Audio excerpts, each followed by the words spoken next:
I heard you wanted to get locks. I heard you wanted to see how my 6 months lock journey is going so far. And I'm here to cover everything you need to know about having locks for 6 months. So stay tuned. So first things first, let's get into how I started my locks and why I even wanted locks in the first place. I'm not gonna sit here and lie to you guys and be like, oh, well, I just wanted locks because, I just thought to lock my hair up. Honestly, that's not true. I'm gonna be honest, I did get inspiration from some people I saw online, first with locks, which is a very, very good way to figure out if you want a hairstyle before you actually have it, or before you get it done. So I'd seen some people on YouTube with locks. I'd seen, people that I know in person with locks. And I was like, you know what?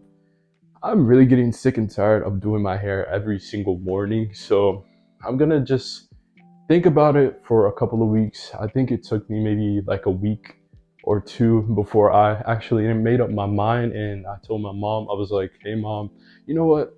I've been thinking about locking my hair. And she was like, I mean, that's up to you. And honestly, I was kind of nervous about getting started locks and getting to, for example, 6 months and being like, I honestly don't want locks anymore. The good thing is, a lot of the times you probably can comb out your locks. Like I probably could still comb out my locks, to be honest. They're not really 100% mature. Your locks usually don't fully mature for about like a year and a couple of months. Honestly, if you have a fear of getting locks and not liking them, just like trust the process. Trust me. When I first got my locks, I started off with comb coils, and yeah, that's just how I started my locks. I did get a middle part. I personally like the way the middle part makes my hair sit. Obviously, not everyone likes that. That was the method of choice for me. You can also do 2-strand twists, but I'm just here to tell you guys that locks will humble you. I had a lot of hair, or I thought I had a lot of hair before I wanted to get locks. Once I got the comb coils, looking back on it, I was really feeling myself, and I'm honestly proud of myself that I was really that confident. But I didn't give a damn. I had comb coils, and I was just like, I was like, yeah, just trust the process. And that's really how you should look at it. Like, you have to look at getting locks, especially if you don't have a lot of hair and you're just gonna have the little worms sticking from out of your head. You're just gonna have to trust the process and honestly deal with it until you get to a point where they look good. I had a decent amount of hair before, like I said, so honestly, I kind of had an advantage when it comes to getting to a desired length. Between those two methods, 2-strand twist or, regular finger coils, I mean, honestly, I'd recommend you guys to get coils. I personally think they look better, but at the same time, if you don't want to deal with as much maintenance, because with coils, your hair isn't together. With 2-strand, I do believe they last longer than coils, once again, because your hair is, twisted together. And I think there are, easier to manage, I want to say. So they have their pros and their cons, but personally, I do think finger coils look better. And once again, it's going to depend on, how much hair you have. Some people might look better with 2-strand at first. Some people might look better with finger coils. But overall, I think finger coils are the way to go, in my honest and personal opinion. So moving into lock and hair care, basically with your locks, the main thing that you're gonna want to do is protect your locks at night. Like, locks are pretty straightforward. They don't really require that much maintenance. They do, but they don't. Like, I'd much rather deal with taking care of my locks than waking up every single morning, getting out of bed, putting water in my hair, putting conditioner in my hair, having to wash my hair weekly, even though I still do that now. But, that daily hair care in the morning, having to do that every single day was really my biggest struggle, I felt like, and it really made me want to get locks even more just because of the maintenance of locks. So like I said, the first thing you're going to want to just have something to protect your hair with. Personally, you could choose between a do-rag or a bonnet. I have both, but I almost never wear my do-rag. I think do-rags look great, and honestly, they probably even look better than bonnets, but that's kind of, up to you. I do think they look better, but there's like so many bonnet companies out here with sick design bonnets. I haven't gotten one myself, but there are definitely companies out here who are making bonnets that look great. But with the do-rag, something you're gonna notice is that they really flatten your head. Like, I feel like do-rags are better for people with waves than dreadlocks, in my personal opinion. I think a bonnet is much better because not only does it allow your hair to move around freely while you're asleep, it's not holding your hair in place. If you want your hair to mature faster, I want to say bonnets are also better. having a do-rag is going to prolong your retwist. So if you're really looking to prolong your retwist, which personally for me and for a lot of people, that's not really the goal. Retwist can look good, but that's something you really have to figure out for yourself. I love getting a retwist, and a couple of days after the retwist is the sweet spot for me. But personally, when getting a retwist, I just don't like the initial look, so that's not really something I look for. So I personally wear a bonnet every single night before I go to bed, and it protects your hair. You're not gonna get any lint or any fabric or cloth in your hair, which you don't want your locks to have stuff in it. So it's gonna be great for that. Personally, I have a silk pillowcase, which you guys can see back there, and also wear a bonnet before bed. The second product I'm going to get into is a good shampoo.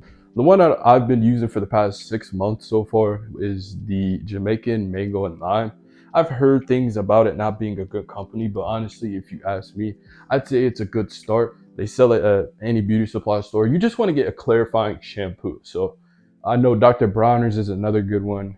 That one is like really, really good. They sell them at your local beauty supply store. They sell them on, Amazon, Walmart, Target. I'm gonna put the one that I use down below in the link in the description, and also the Dr. Bronner's one. I'll just put a couple down below in the description. You guys can check down below in the description. I'm gonna have absolutely everything you guys need. So if you guys are starting off with starter locks, I honestly wouldn't suggest washing your hair up until your first retwist. So me, I believe I waited about almost 3 months. So I want to say 2 months and a half. So about 2 months and 15 days or so to get my first ever retwist. And the main reason for that is because since your locks are so new, you don't want to be washing your hair so much to where your locks are going to unravel. Like, you don't want your starter locks to be unraveling. That would kind of suck.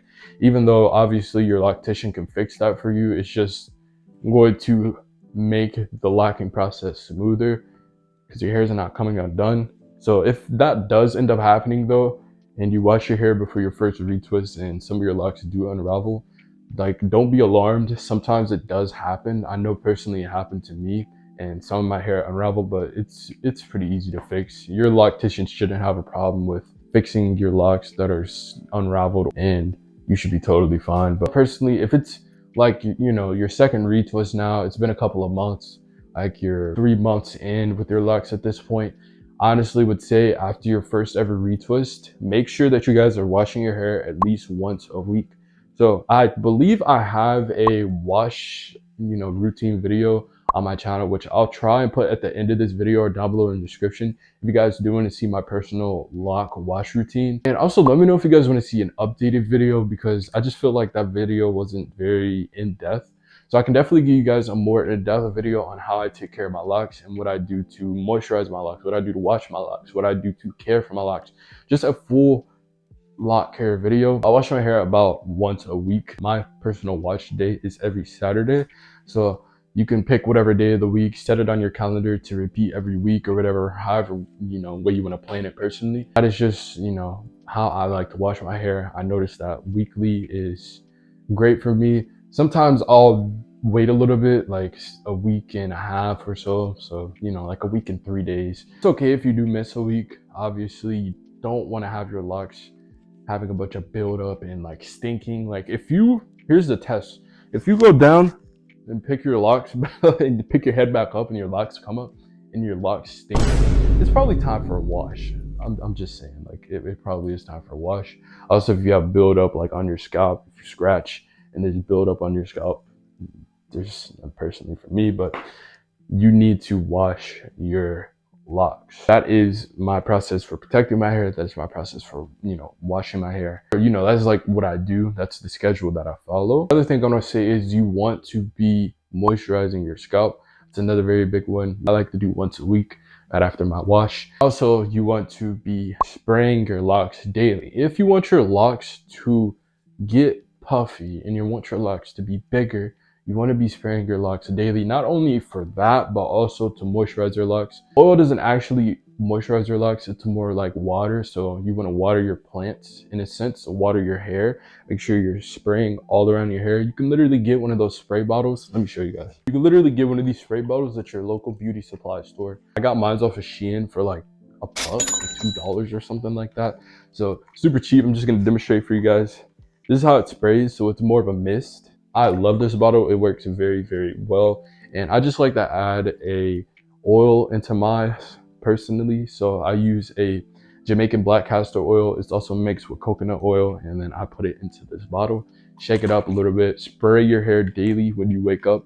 That's my, preferable time. Obviously, like what other time are you gonna do it? Those are the things that I use to take care of my hair during my 6-month lock journey so far. Moving into the last segment of this video, it's going to be a little video or slideshow, whatever, showing you guys my hair month to month.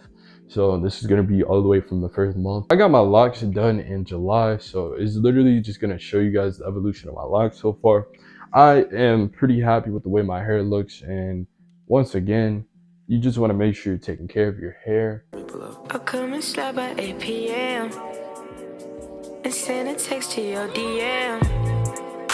Buy honey for your fucking hair, too honey for your fucking nails.